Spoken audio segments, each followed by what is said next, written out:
Şimdi gerçekten 2026'ya giriş yaparken hangi koşullarda giriş yaptığımız üzerine biraz konuşmaya ihtiyaç var diye düşünüyoruz. Birincisi bir yıldır devam eden bizim barış ve demokratik toplum yaratma süreci olarak adlandırdığımız bir görüşmeler süreci var. 40 küsur yıla aşan bir çatışmalı sürecin sonlanması anlamına gelecek adımlar atılabilecek mi? Bunun devamı gelecek mi? Gerçekten bir toplumsal barış yaratılabilecek mi? Bu tartışmaların devam ettiği sürecin öncülündeyiz. Bir yandan siyasi iktidarın tüm toplumsal muhalefet odaklarına, tüm toplumsal kesimlere artık bundan şeyini almamış, nasibini almamış neredeyse hiçbir kimse kalmadı. O sürdürdüğü büyük yoğun bir baskı süreci var. Ve bir yandan da toplumun içerisinde çok büyük oranda, yani son özellikle 2023'te Mehmet Şimşek ekonomisi olarak adlandırdığımız, genellikle orta vadeli ekonomik planlar şeklinde bir takım planlamalar koyarak önümüze gelen siyasi iktidarın ekonomi politikalarının toplumda yarattığı sonuçlar var. Ve bu sonuçların bugün geldiğimiz aşamada toplumun çok büyük bir kesimi için, yani yaklaşık %99'u diyebileceğimiz kesimi için hemen hemen büyük yoksullaşma, gelir adaletsizliği, geçim sorunu ve önemli bir kısmında açlıkla karşı karşıya kalma söz konusu. İşte tarımdaki daralma %3,5'a gelmiş, dayanmış. %3,5 oranında artış var. Açlık sınırının altında yaşayan emekli sayısı emeklilerin yarısı. Bugün asgari ücretin geldiği nokta 22 bin lira. Yoksulluk sınırının yarısının da altında. Yani neredeyse yoksulluk sınırının 1/4 kadar. İşte barınma sorunu had safhada gibi, böyle hani hepimizin her gün konuşa geldiği, hepimizin çarşıya, pazara, sokağa çıktığında birebir sancısını yaşadığı sorunlarla karşı karşıyayız. Yani bu denklemin içerisinde gireceğiz 2026'ya. 2026'ya girerken elbette o sürecin toplumsal değer, yani üretilen toplumsal değerin nasıl dağıtılacağı meselesi en önemli başlıklardan biri oluyor. Her ne kadar topluma bu mesele yeterince anlatılamamış olsa da, yani o bütçe görüşmeleri denilen, mecliste gerçekleşen o görüşmelerin toplumsal hayatımızdaki anlamı, karşılığı toplum tarafından yeterince hissedilemiyor olsa da bu gerçekten oldukça kritik günlere gireceğiz. O açıdan biz bu sürece hazırlanırken Emek Komisyonu olarak birincisi bu derin yoksulluğun önüne geçecek bir mücadele hattı konusunu hem kendi politik programımız açısından hem tüm toplumsal muhalefetin bu konuda birlikte de tavır almasını sağlayacak. Gerçekten yani barışla refahın, barışla sosyal adaletin, barışla demokrasinin birbirinden ayrılamayacak şeyler olduğunu gören bir yerden bütün bu tarafları yan yana getirecek ve bir ortak, eşit, özgür bir yaşam anlamına gelecek sürecin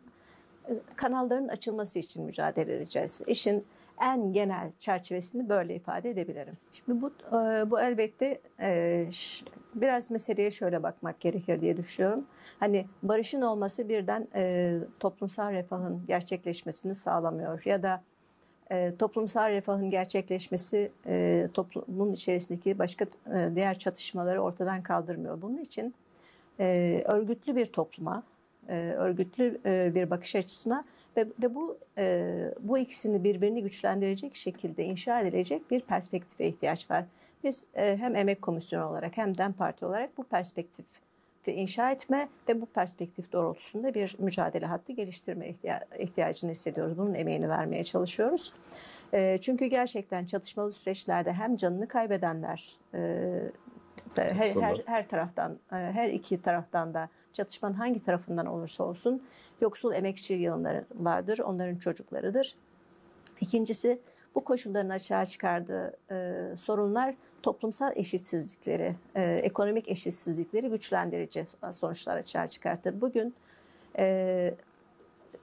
Kürt illeri olarak adlandırdığımız illerin hepsinin genel refah payının, refah oranının aldığı pay, refahta milli gelirden aldığı pay diyoruz değil mi? Evet. Onun ortalamanın hepsinin altında olmuş olması, yani bu rakamın sekmeden hepsinin altında olmuş olması. İşsizlik gene öyle. işsizlik rakamlarında bunun ortalamanın üzerinde olmuş olması.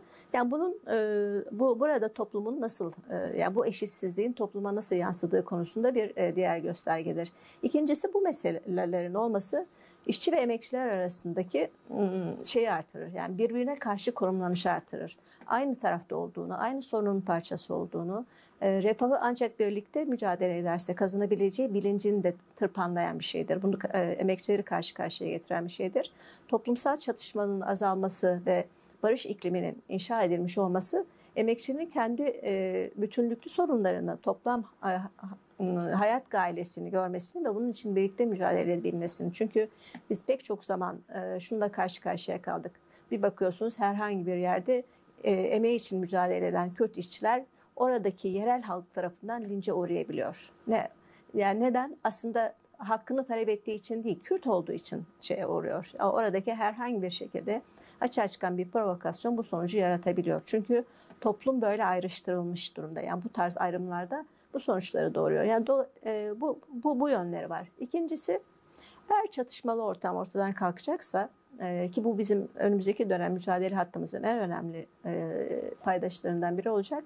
Savaşa ve silaha ayrılan çok büyük oranda paraların emekçilerin refahı için ayrılması gerektiği. Yani tarımın güçlendirilmesi, küçük üretimin güçlendirilmesi, işçinin, emekçinin yaşam standartlarının yükseltilmesi gibi çeşitli başlıklarda. Çünkü bu rakam siyasi iktidar tarafından bile 2,5 trilyon olarak ifade edildi. Yani bu rakamı tasavvur etmekte bile zorlanıyoruz. Yani nasıl büyük bir toplumsal değerin yıkıp yok etmeye harcanmış olduğu meselesini. Ama bunun da yine kendiliğinden olmayacağının farkındayız. Çünkü Türkiye'de şu an yatırımlardan, yani yatırım oranlarından en büyük payı alan sektör hala havacılık ve savaş sanayi.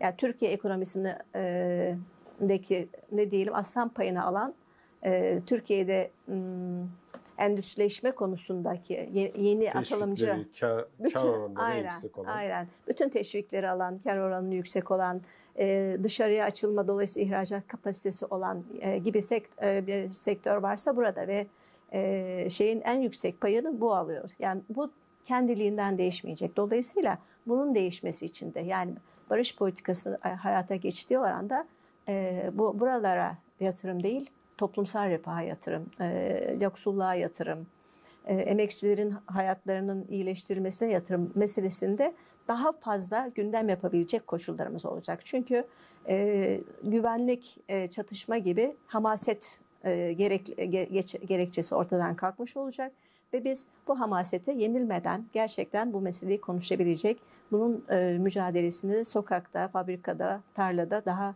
yoğun, daha etkin verebilir durumda olacağız. Yani dolayısıyla biz genel programımız içerisinde bu başlıkları öne çıkartan, hani bütün bunların toplum tarafından görülmesi, algılanması ve bu doğrultuda örgütlenme yapılmasını sağlayan bir planlamanın, emek politikasının içerisinde olacağız.